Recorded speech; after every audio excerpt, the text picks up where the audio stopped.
Hey everybody, welcome to episode number 13 of Fitness and Money, Maximizing Your Health and Wealth. Lucky number 13. So today we're going to start our three-part series on biceps. We just finished up triceps and it makes logical sense now to move to biceps. Now what's interesting about biceps is, and again, this is my experience in the gym. Again, somewhat like chest and somewhat like triceps. You know, chest is a larger muscle, understandably. Triceps, much smaller, and biceps, of course, even smaller than triceps. Yet everybody in the gym seems to be obsessed with their biceps. How big are your arms? How big are your arms? Flex your arms. I want to see how big your arms are. I just find that kind of comical since biceps are relatively small. Yes, they are visible like your triceps most of the time, unless you live in the Northeast and you're wearing a sweatshirt the majority of the winter, spring, and fall. So that being said, let's get into our first bicep exercise. We're going to start with something called concentration curls. Concentration curls are probably named that way for a specific reason. It's a very isolation type exercise, and we are going to concentrate we're going to concentrate quite a bit on proper form. This one especially, you don't want to be moving anything around other than just working your bicep, and I'm going to show you the incorrect way and the correct way to do that. So, starting off, I'm here on my very cheap bench. Again, one of these benches might run you 10, 15, 20 bucks. You can probably find them at any moment's notice on any garage sale, or some people are even giving them away. If you don't have a bench like the one that I'm sitting on here, you can certainly use, feel free to use anything that you feel is stable enough. That would also, be a chair or some other type of bench. But again, make sure it's stable enough that you're going to be able to sit on it, because you are going to be doing exercises. So that's the only thing I caution about that. So let's get going with the concentration curls.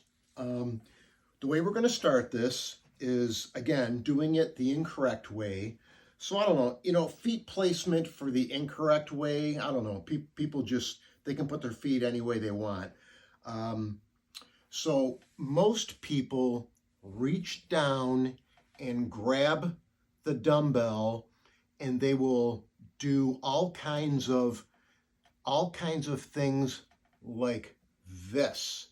And again, this particular motion is completely defeating the purpose of working right here, working the tricep, simply because you're jerking your body up, and you just don't want to do that. You'll also see people perhaps with their body in the correct position, or at least somewhat of a correct position, but they will be doing something like this. And I'm not going to say that that is wrong, but the way that I'm going to show you is not going to exactly be this way, and it's going to optimize what you get out of the bicep. Another way that you might see people doing, and I've actually seen few people doing this, is they'll try to do a concentration curl this way. Now notice how I have the dumbbell pointed this way vertically instead of horizontally. Don't do it vertically. You're going to do it horizontally, and I'm going to teach you the right way to do it right now. Okay, so that's the wrong way. The right way is going to involve a few little twists, turns, techniques, where I want you to hold your arm so that you don't get any type of elbow pain or anything like that when you're doing it. So I'm going to go through the proper form here. I'm going to slowly point out how you have to do it, and then I'll repeat it again, because again, this is one, most importantly, that I really want you to get the feel for doing.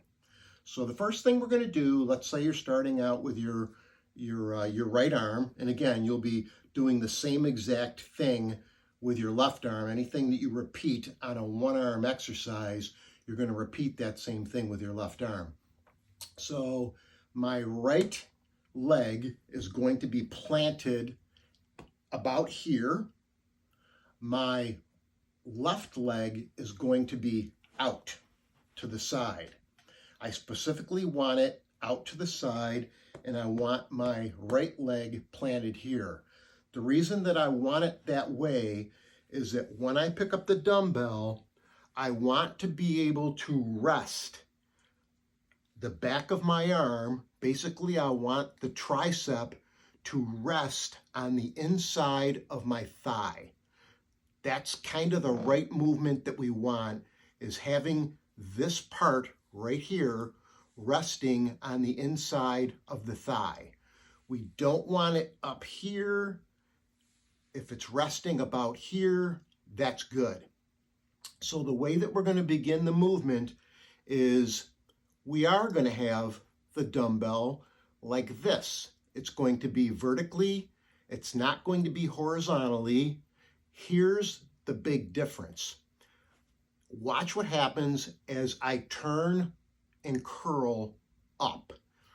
I'm going to take the dumbbell, and just as I start the movement, I'm going to start to curl it this way.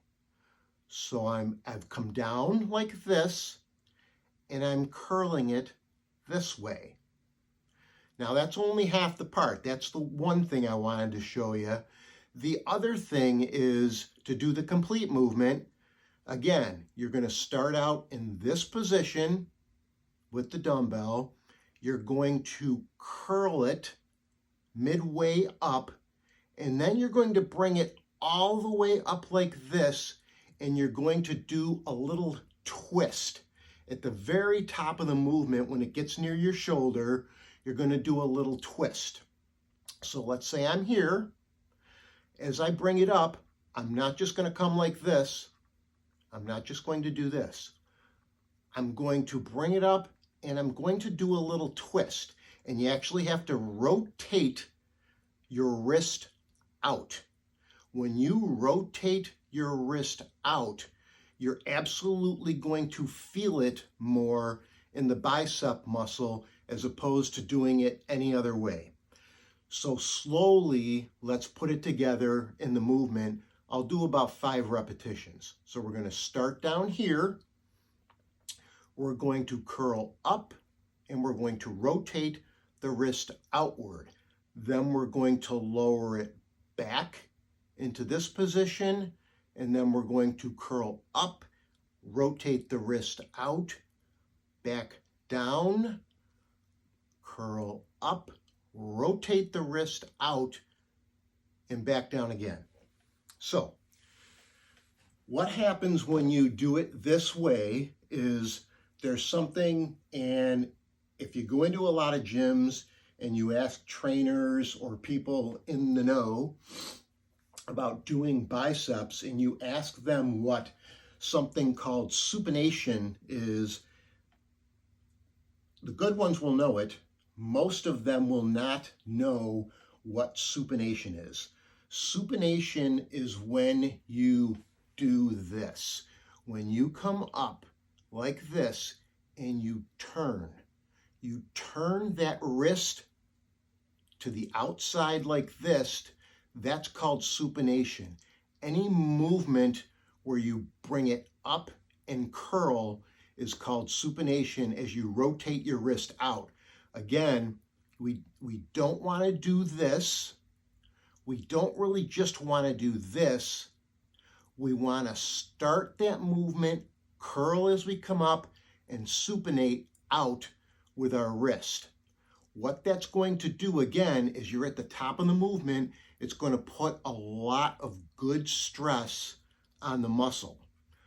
Again, we've got our tricep firmly planted on the inside of our thigh.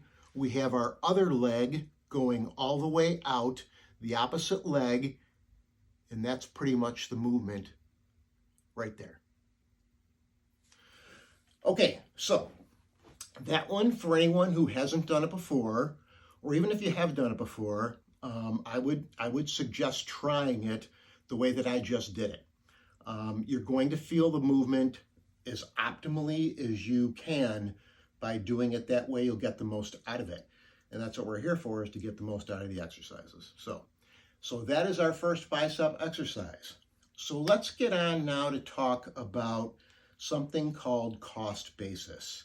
And I put up a post today about cost basis, and I want to elaborate on it just a little bit. So when you buy a stock or you buy a mutual fund, you're going to establish what's called cost basis.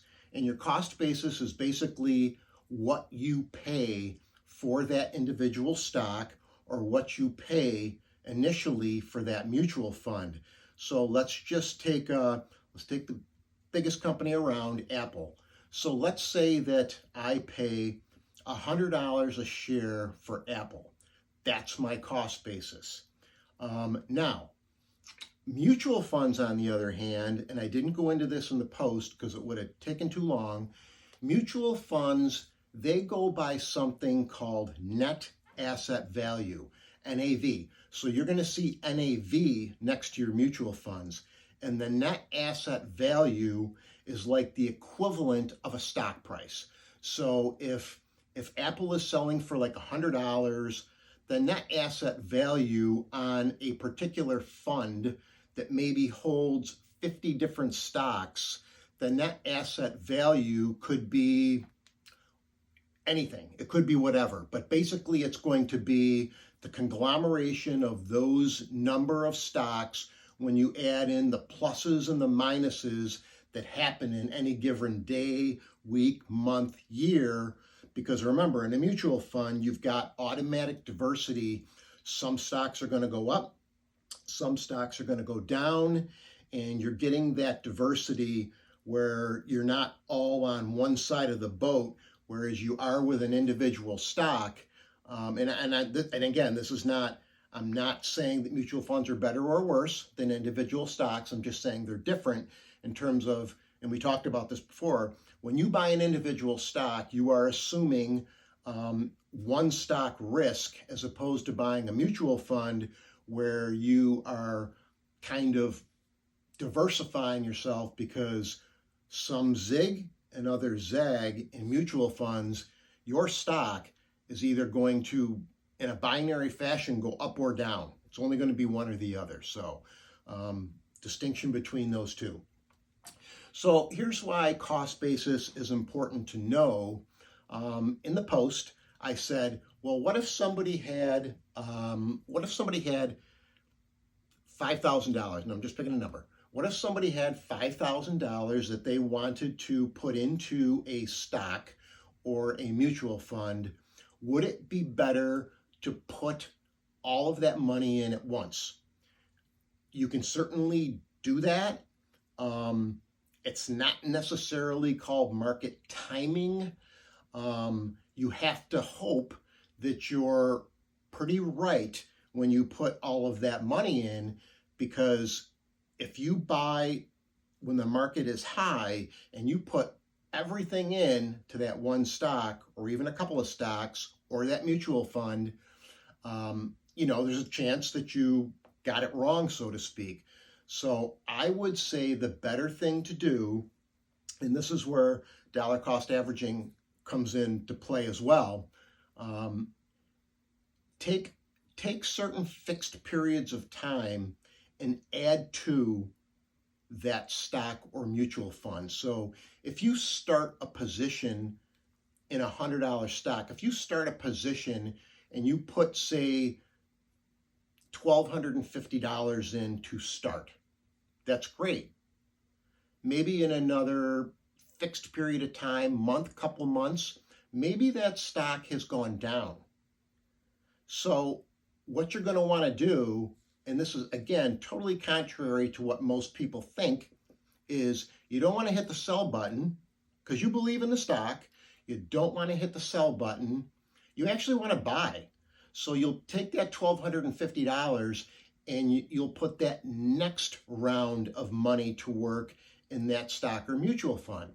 Well, what happens is you're going to buy more shares when the stock price is down, or when the mutual fund net asset value of that fund is down.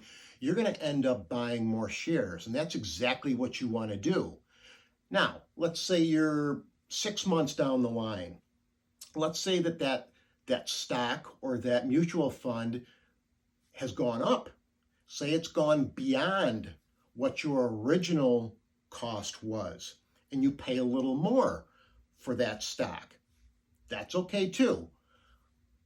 Where we're trying to go with this is having a stock or a mutual fund go down is not a bad thing, because you buy more of a stock or fund when the price goes down.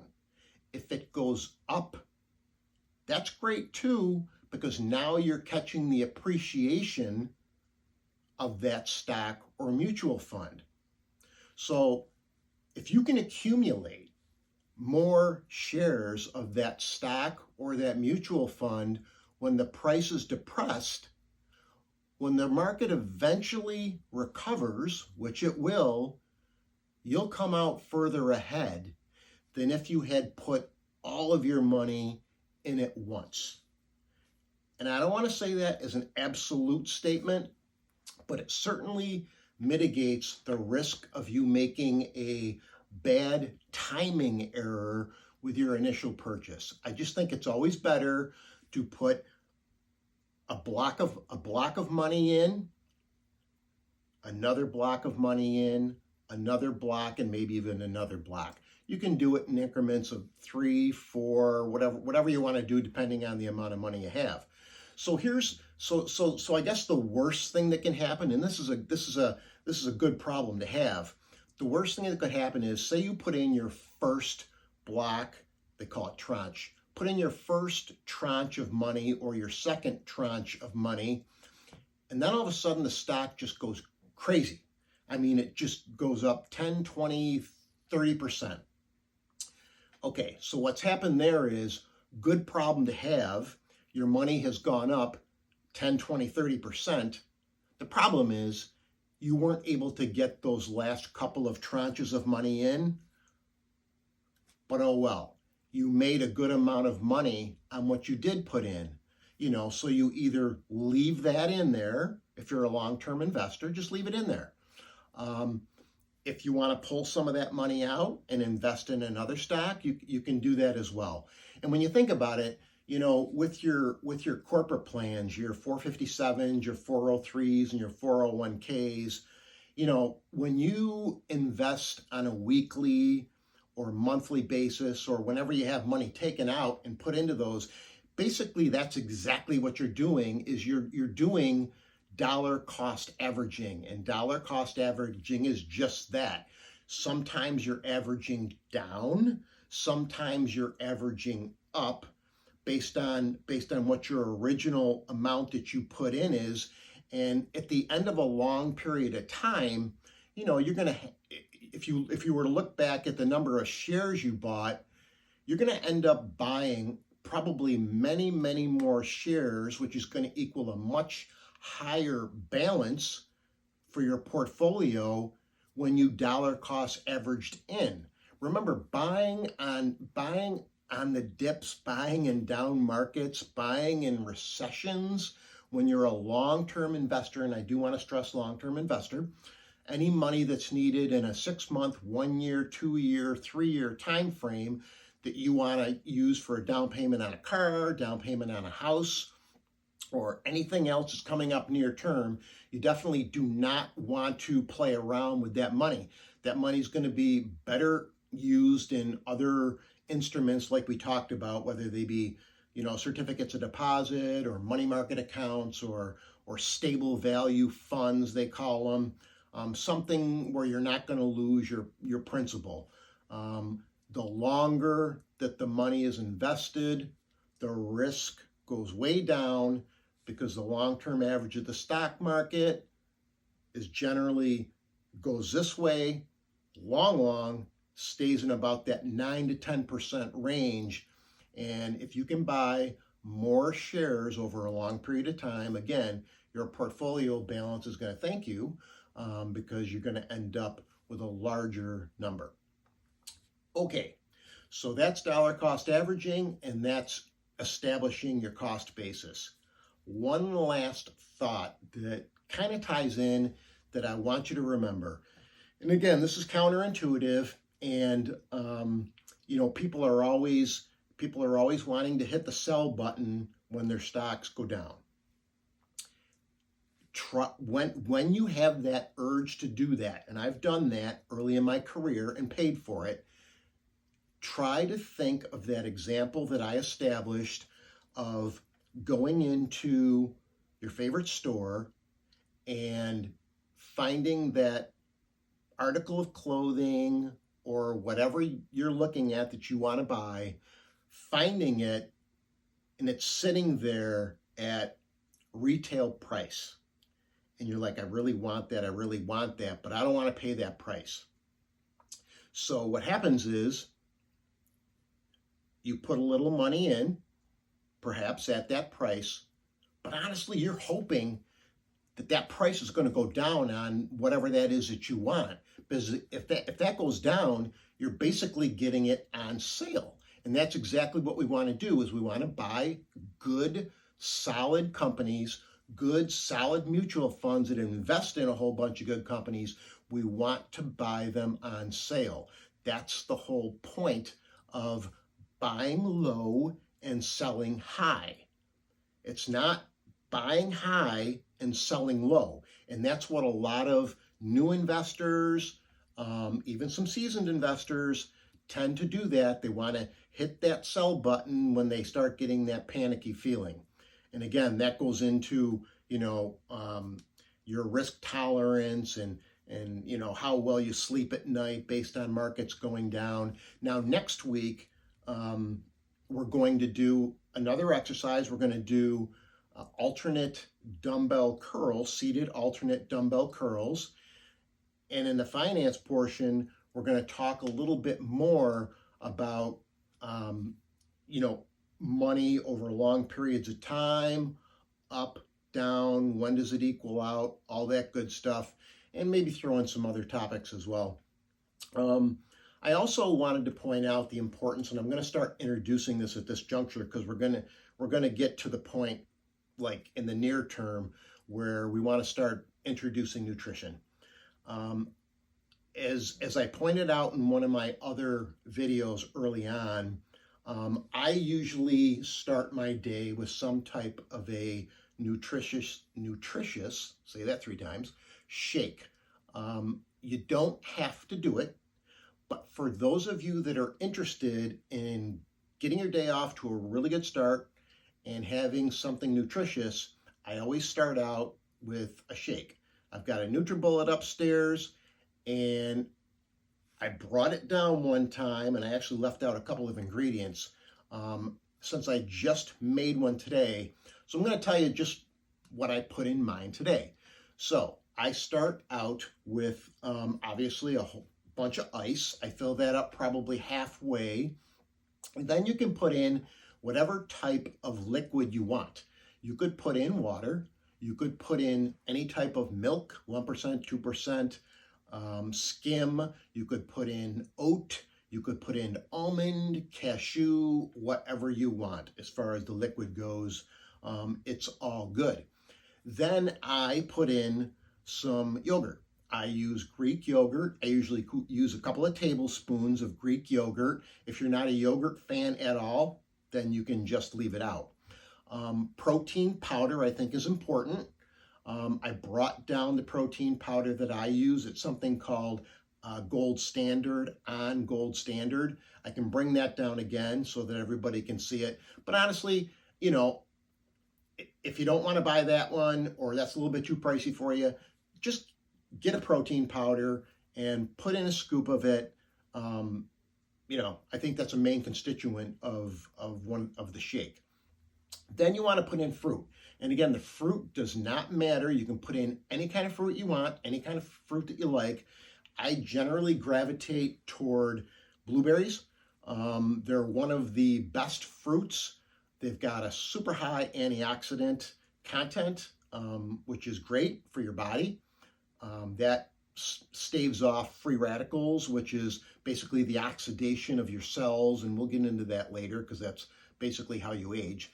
And I usually throw like a half a banana in, and that's because I personally have a little bit of a problem with blood pressure being a little bit high. So, you know, I try to keep my potassium and sodium level in kind of a good ratio. So certainly bananas, they're very high in potassium. Most people know that. So I throw that in, and then I kind of top it off with some ground cinnamon and some dark cocoa powder.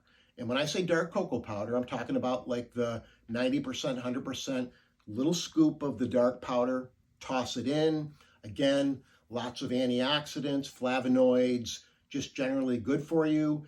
And the cinnamon is real good as far as keeping blood sugar normal. And again, we're going to get into more of the, you know, different kind of spices and supplements and different things. But I did want to tell you, you know, those are the main things that I put in my shake. You can add or delete things as you wish, but those are the kind of the things that I use. So that's it for today. Until next time. Hope this gave you some good information. Please hit the like button. If you'd like to subscribe to the YouTube channel, that's at fitnessmoney.maximizingyou. Again, that's at fitnessmoney.maximizingyou. And hope you have a great day, and until next time.